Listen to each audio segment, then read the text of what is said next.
Bien, ¿qué tal chicos? ¿Cómo están? ¿Se me escucha por ahí? Sí, espero que se escuche bien. Justo aquí el sistema me está indicando que ya estamos comenzando a grabar.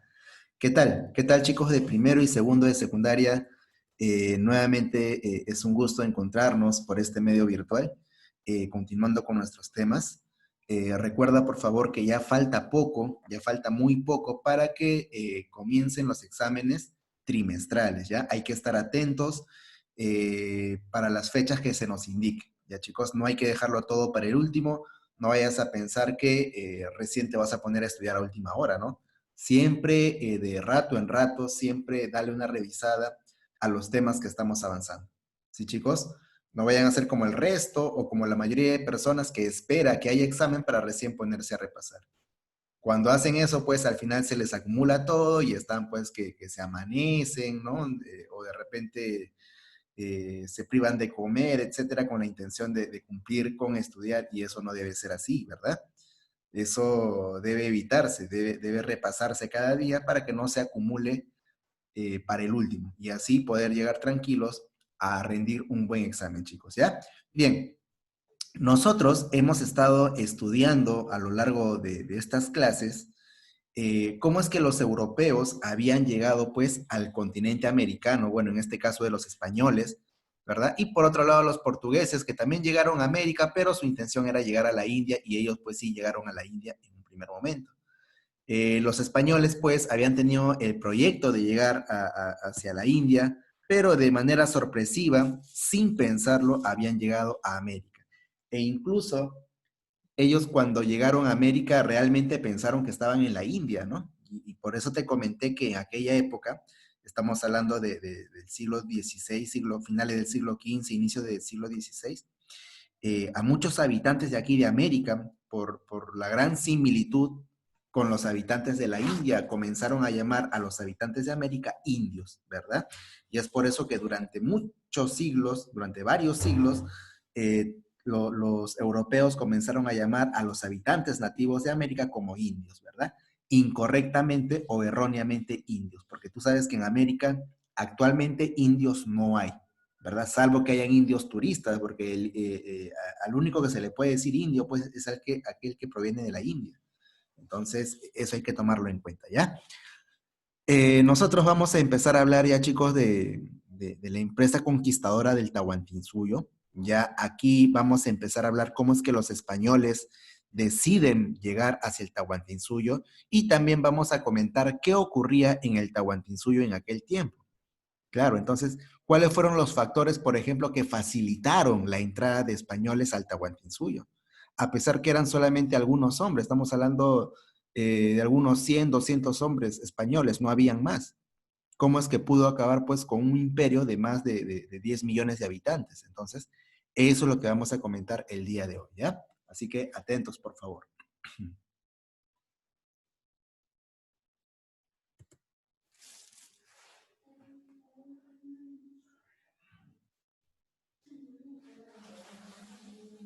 Bien, entonces el título que va a ir en tu cuaderno en esta ocasión en Historia del Perú es La conquista del Tahuantinsuyo.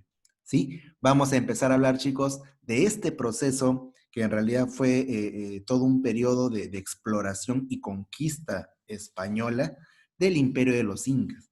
¿Ya? O sea, es parte, esta conquista del Tahuantinsuyo es parte de todo un proceso por querer buscar oro, por querer buscar plata, que eran metales preciosos sobre todo en aquella época, se tiene la idea de que el imperio que acumule más oro, más plata, es el más poderoso, se tiene esa idea. Y es por eso que los españoles, cuando estaban en estas tierras, están buscando esos metales preciosos. ¿Sí, chicos?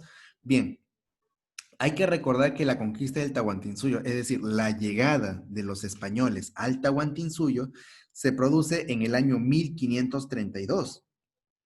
O sea que cuando llegaron los europeos a América, que fue año 1492, tuvieron que pasar todavía cerca de 40 años, ¿no? Mientras tanto, los españoles iban explorando las tierras de Centroamérica y es así como llegaron 40 años después al Tahuantinsuyo. Ya chicos, ahí está por Francisco Pizarro, Diego de Almagro, Hernando de Luque. ¿Sí? Ahora, por otro lado, Comentarte pues que en aquella época los españoles, estando en Centroamérica, en la zona de Cuba, Panamá, eh, ellos estaban escuchando pues historias de que al sur del continente había pues un reino llenecito de oro, ¿verdad? Donde abundaba el oro hasta por las puras. Entonces, en un inicio pues ellos escuchaban leyendas simplemente, cosas que de repente no les parecía cierto, porque estamos hablando de oro, de plata, que hay en abundancia, eso es difícil, decían ellos. Y es por ello que a ese lugar tan legendario que se comentaba o que escuchaban en aquella época lo llamaron El Dorado. Entonces, Francisco Pizarro, pues que era uno de los españoles, ¿no? Que recién habían llegado a Centroamérica, decide, pues, ¿no? Decide en Panamá, junto a otros socios más, formar una empresa para ir en busca de ese dorado, ¿verdad? Que en el fondo el dorado, pues, era el Tahuantinsuyo. ¿Ya, chicos? Entonces, ¿por qué se interesaron en el Tahuantinsuyo? Bueno, por la abundancia de metales preciosos, oro y plata, eso están buscando ellos. En esa época se tiene la idea que aquel que acumule bastante oro y plata es el más fuerte, el más poderoso. Se puede hacer monedas, ¿verdad? Se puede intercambiar también por armas, ¿verdad? Entonces, es muy importante este tipo de metales. Además también por las tierras, el gran territorio y también pues la mano de obra. Si es que hay habitantes, lo podemos emplear pues como trabajadores, ¿verdad? Claro, que produzcan a favor de los españoles y de la corona española. Y por otro lado, por ejemplo, uno de los socios, muy aparte de Francisco Pizarro y Diego de Almagro, estaba Hernando de Luque, claro, que representaba a la Iglesia Católica. Ahora, yo te pregunto, ¿por qué Hernando de Luque, que representaba a la Iglesia Católica, estaría muy interesado en poder acompañar a estos socios en busca de esos territorios? ¿Por qué? ¿Qué opinas tú?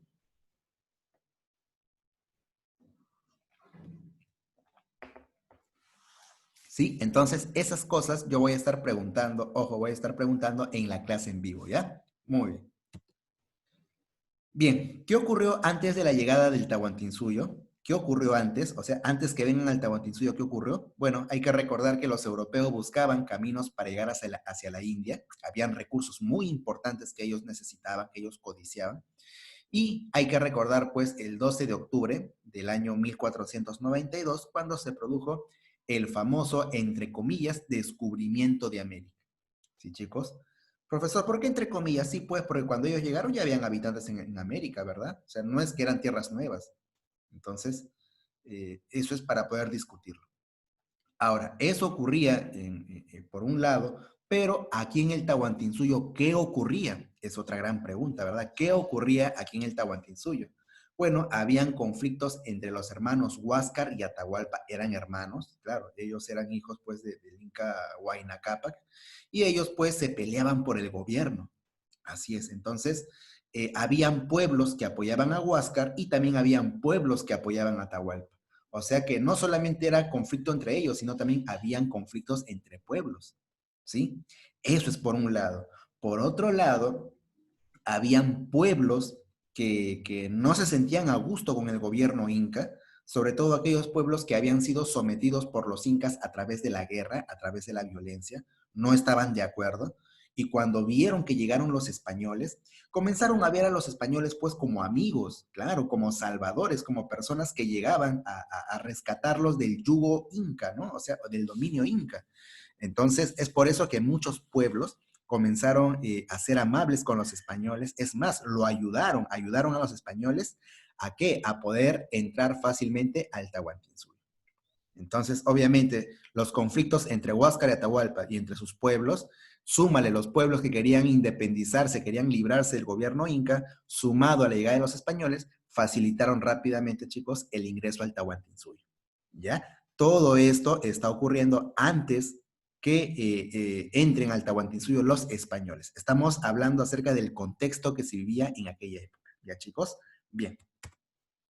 El Pacto de Panamá, ajá, esto acuérdate bien, por favor, Pacto de Panamá, año 1528, que era un acuerdo, ¿no? Donde se forman los socios de la conquista. Esto es lo que siempre nos han enseñado, ¿verdad? De repente en primaria por ahí, de repente tu miss, tu teacher, de repente te hablaba acerca de los socios de la conquista. ¿ya? Ahí está Francisco Pizarro, que es un personaje bastante debatido, en mucha controversia.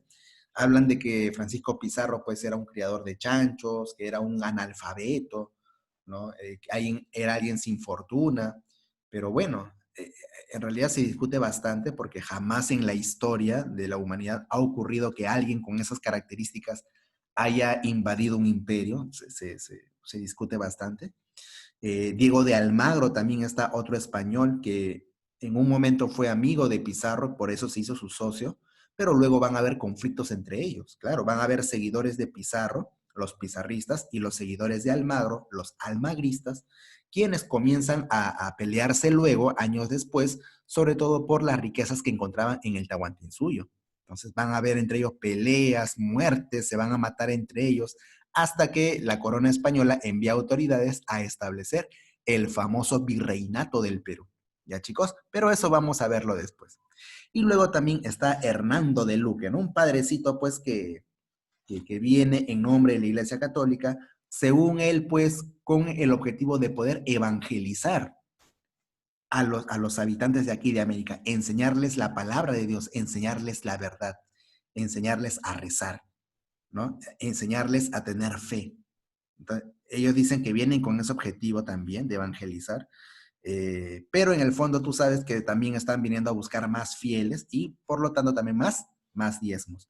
Pero fue algo bien complicado, ¿no? Porque la cultura inca tenía pues una creencia muy distinta a la de los españoles. Aquí en la cultura inca se creía pues en el sol, en la Pachamama, en la luna, y arrancarle esos dioses a las personas era bien difícil, ¿verdad? Es como que yo te dijera que dejes de creer en Dios, que hay otro Dios. Entonces, yo creo que sería muy difícil e imposible, ¿verdad? Entonces, fue un proceso de cambio, chicos, muy terrible, si hablamos de cuestiones religiosas, ¿ya? Bien. Y también, chicos, aparte de estos tres socios, te voy a mencionar uno más. Como ya estás en secundaria, claro, uno dirige la expedición, otro dirige el ejército, otro representa a la iglesia, pero ¿quién da el dinero para financiar las expediciones? ¿Quién da el dinero? Eso también lo vamos a hablar en clase, ¿ya? Hay un cuarto socio más en la historia que de repente a ti no te contaron en primaria y que en secundaria lo vas a saber, ¿ya? Y estos socios, pues, ¿a dónde se dirigen? En busca del dorado, que en el fondo, ¿qué cosa es? El Tahuantinsuyo, ¿ya, chicos? Bien. Ahí está, chicos. Durante la clase, ojo, durante la clase en vivo vamos a dejar unas preguntas, 2 o 3 preguntas de práctica. Ojo, por eso no faltes a la clase en vivo. ¿Ya? Espero que hayas estado atento aquí a la clase, porque luego también vamos a comentar acerca de los viajes de Francisco Pizarro. ¿Ya? Los 3 viajes que hizo Francisco Pizarro para poder realizar su entrada al Tahuantinsuyo. Mientras, ahí te voy dejando una pequeña tarea para que ya vayas copiando toda la información a tu cuaderno. ¿Ya, chicos? Bien, nos vemos en la clase en vivo. Cuídense. Un abrazo.